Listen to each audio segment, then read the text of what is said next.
everyone, and welcome to another episode of Get Brant's Rants. So I'm trying to fine-tune my kind of purpose here.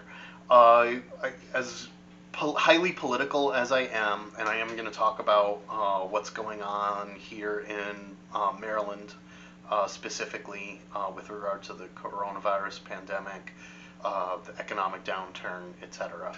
But I've been wanting to remember that really what everybody's dealing with right now, with all the social distancing, quarantines, depending upon where you are in the country and everything else, is people are feeling really out of touch and isolated, and sometimes it's better to have just more humanity.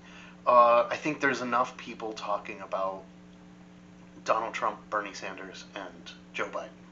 So I'm changing from what I initially thought I was going to be doing to doing more just kind of stories, so I just posted a post about where that I called "Tale of Two Great Grandfathers," just talking about the difference between Gaetano, and I was also informed by my aunt, so thank you, Auntie Anne, that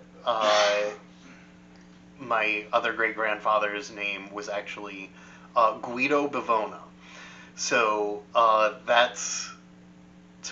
my great grandfather that I was writing about was actually named Guido. So that's actually a little bit funny because of the fact that it, number one, Italians, what's one of the kind of nasty terms that you can call Italians? Guidos. We always even joked about the Guido Gold and everything. And in fact, actually, this is another kind of funny thing that a lot of people won't know, is that after I came out, one of the movies that was kind of a really good campy movie, LGBT movie, was a movie called Kiss Me Guido, and it was about a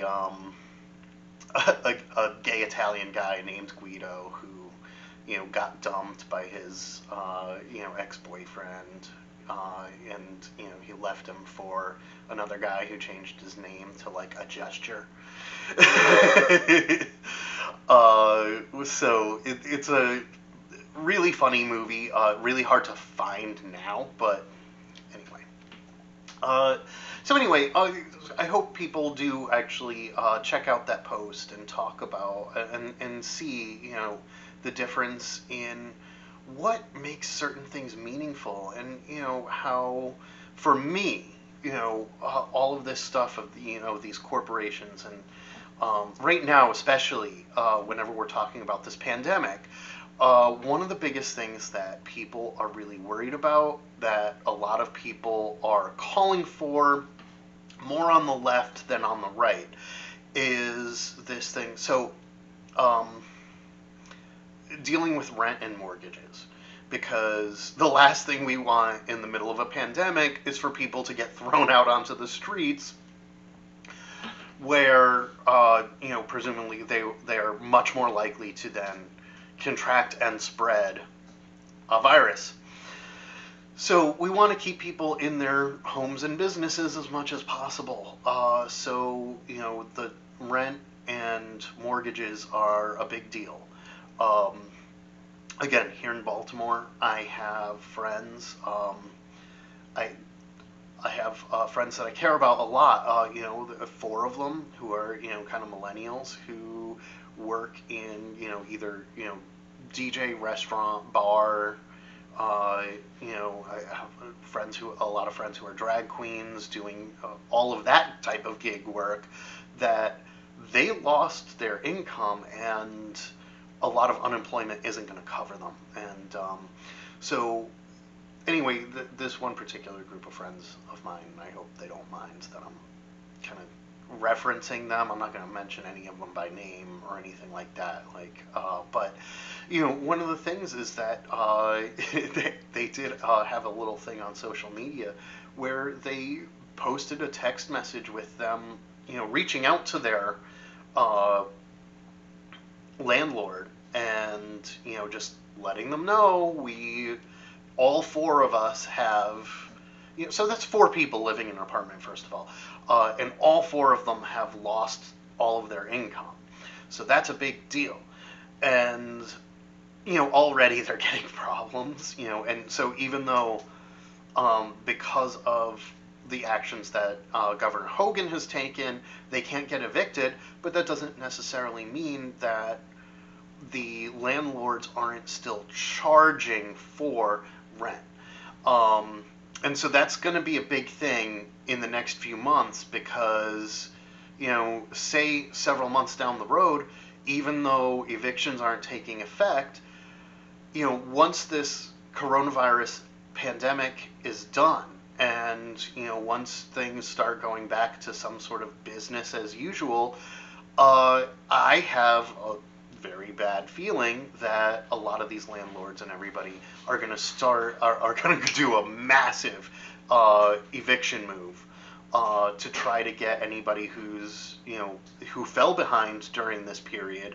And just because there's a moratorium on evictions doesn't mean that people aren't still expected to pay. So that's why there was actually something I just signed on to a petition that's been going around for calling on Governor Hogan to put a moratorium on the payments, so that people don't have to pay those rents. And I know a lot of landlords are like, oh, but that's our income, and this is where I'm going to be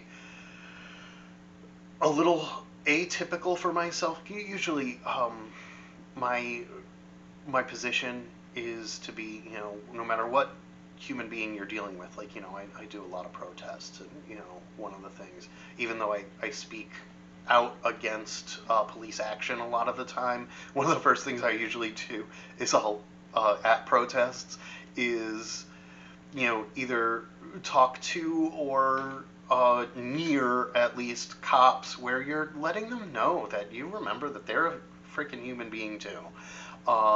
And that's the bottom line with a lot of what I consider the important part of any sort of progressive action is remember everybody's human. So even if somebody's military, police, in a position of relative authority and everything, just remember they're human too. Just like the message to them is, you're the people that you're supposed to be serving and protecting are human, and please remember that. So on that, and this is where I really want to say, I have to give a lot of credit to Governor Hogan.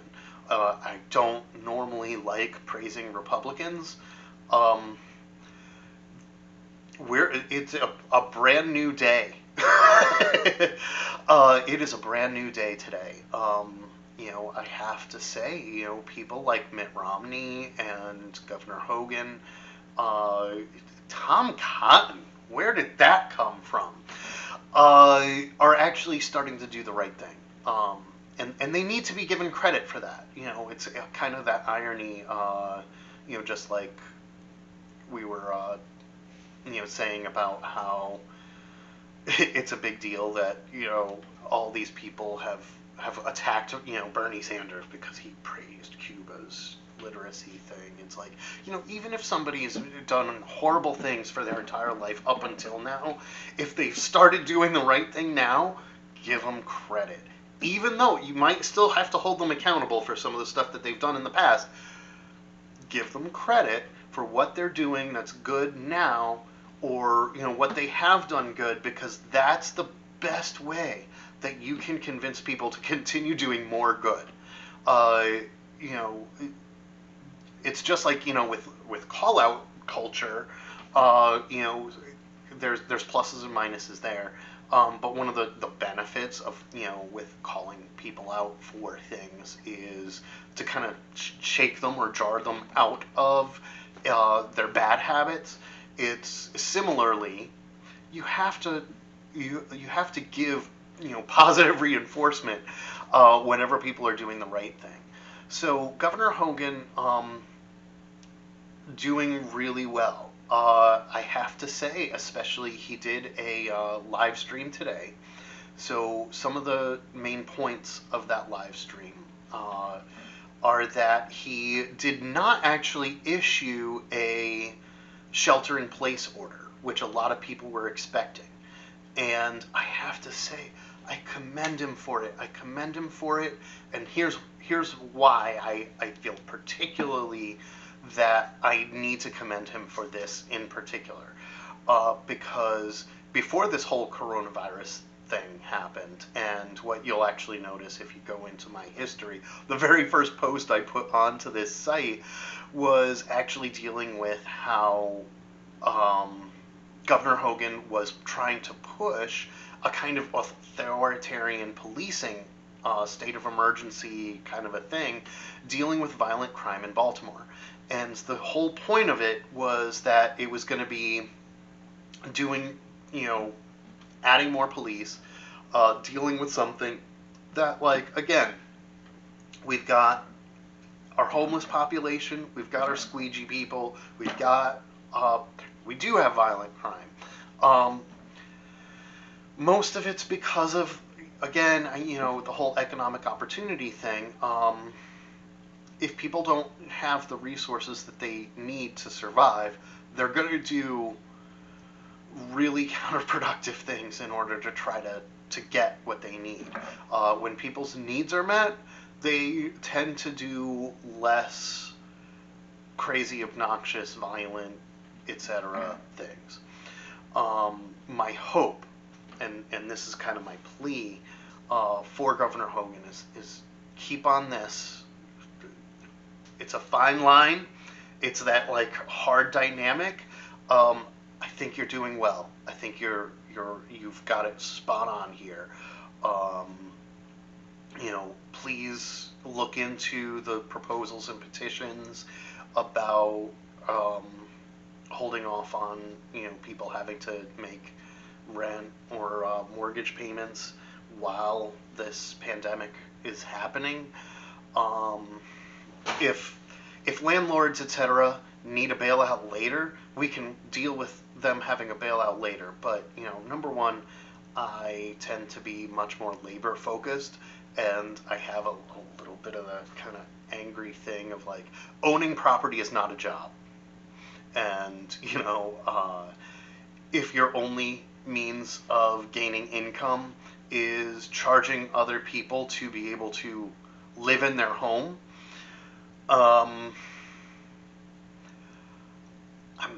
my well of pity is diverted in other places. I don't have it for you in that sense.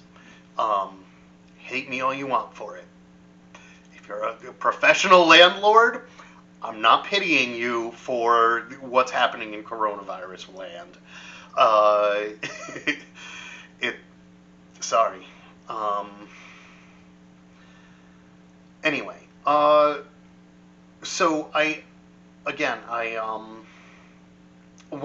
so another thing that's really important, and what I really wanted to kind of commend a lot of my neighborhood for particularly, is I am seeing a lot of these structural changes in people coming together. So especially if people are looking for places that could use donations, financial donations, right in our neighborhood is a LGBT group called Safe Haven, and they just announced today that they put out an event where they're going to start offering free meals for people during this period. That's important. They also started a fundraiser for local sex workers. We don't want our local sex workers to continue going to work right now. That is something where people are going to spread the virus, so maybe let's try to make sure that we're donating so that we're keeping them not working right now. That's probably a good thing.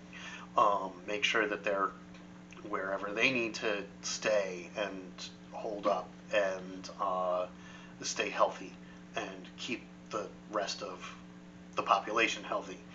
So if you want to give any donations, Baltimore Safe Haven, they're doing great work. I really want to shout out to them. And other, like our shelters and everything else, we have people doing the right things. Find ways to plug in and support, because that's what we need. And so that's the main thing with all of this, is that we want to make sure that we're kind of restructuring our economy to be more small local economies, and so those are important.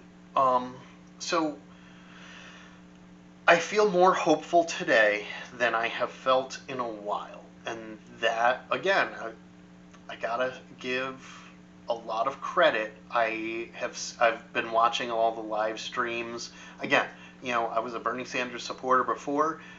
With Bernie Sanders' responses to the coronavirus pandemic, I am just that much more supportive of his efforts. Again, not even worrying about the election itself right now, but just take a look at some of those proposals. Anywhere where you are, find out what who your Congress people are if you don't know, and if your representatives are not currently supporting those proposals, call them. Call them on the phone and either leave a message or talk to somebody in their offices or something else and make your voice heard. Because if we go ahead, Mitch McConnell's one of the most evil people in the world. The Republican bills aren't trying to address the issue, and again, not to say not all Republicans. Again, I've been kind of lauding praises onto Governor Hogan. Mitt Romney deserves credit. He's doing the right thing. So those voices are there.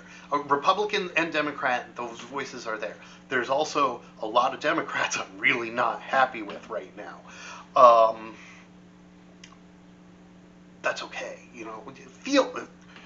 Especially in a pandemic, especially when we're in a situation where people are going to die, and that's a serious thing, and that's why, again, I'm really proud of those states that are taking action, like Maryland. And a lot of the national news, you get a lot of information about New York, and New York is really important, but not everybody lives in New York. And so I really wish that more people were focusing on what was happening here in Maryland, because I think this is a good model. This is a good model for people to use, and especially because of the fact that it's a Republican leader who's actually looking at how this is impacting his actual constituents, and his priority is on keeping more people alive. And at the end of the day, progressives, the whole thing with the fact that, we're the people who focus on a human rights framework. We're the people who are interested in the let's solve the problem, don't just either throw money at it or put up a Band-Aid. Solve the problem. And so that's the thing of Governor Hogan is looking to solve the problem, and we need to team up and support as much as possible there. I think this is we're in a situation in this country where we are having to take a hard look at ourselves and at our economic system, our political system, and our social systems, and really do a lot of restructuring really quickly. And even though this is a really hard, really emotional, really distancing thing, um, I actually have more hope for the future today than I have had in a long time. So take that with you. I think that's, I guess, the best message I can leave everybody with today is I feel hopeful because I feel hopeful that my Republican governor is actually doing the right thing to save people's lives. And at the end of the day, that's what we need. That's what we need. So thank you again, everybody, for joining, and I hope you like and subscribe, and I'll see you next time.